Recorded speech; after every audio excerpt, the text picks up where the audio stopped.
ọba àwọn ọba. Ìwọ lálágbára gíga gíga gíga gíga. Ó pọ̀ nípa o, àwárí òye èrè òsì.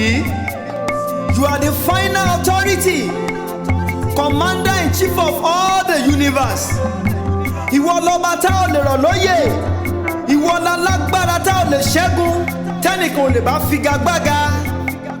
Ìwọ ní fúnni lágbára, ìwọ náà ní gbàgbára lọ́wọ́ alágbára tí ń fagbára halẹ̀ mọ́ni. Ó lágbára lórí ayé, ó lágbára lórí ikú. Ìwọ ló gbé ikú mì ní ìṣẹ́gun. Ó ní kọ́kọ́rọ́ kú àti pòkú lọ́wọ́.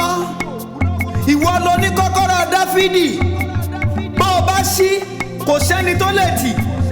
Bó o bá tì, kò sẹ́ni tó lè ṣí.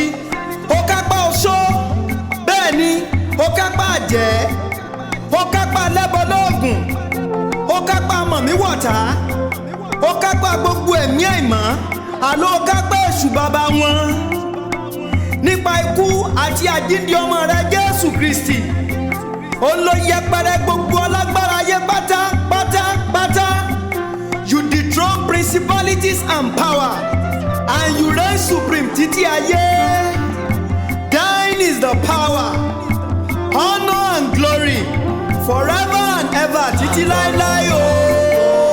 Agbára Ọlọ́run pọ̀, ó lànà sórí òkun, ó wòdì Jẹ́ríkò.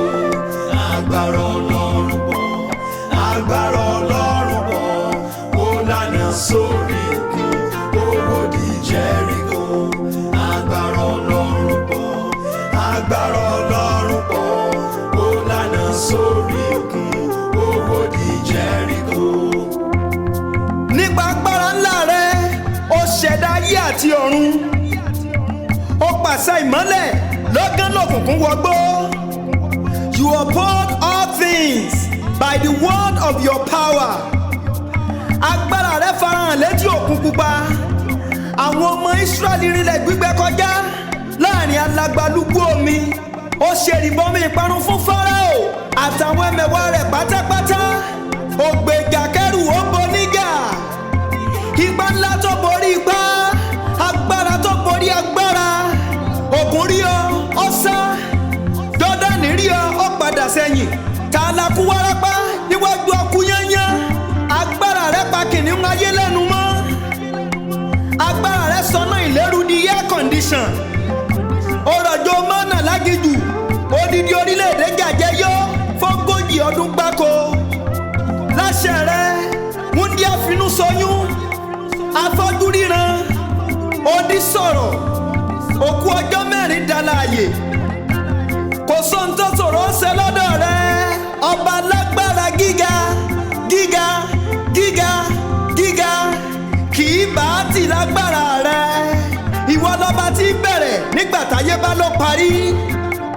Ọba tí mú rírí jáde nínú àìrí. Agbára rẹ tó gbani, ó tó yọni, ó tó gbójúlé, ó tó fẹ̀yìntì. Alágbára rẹ tó fúnni nínú ogun.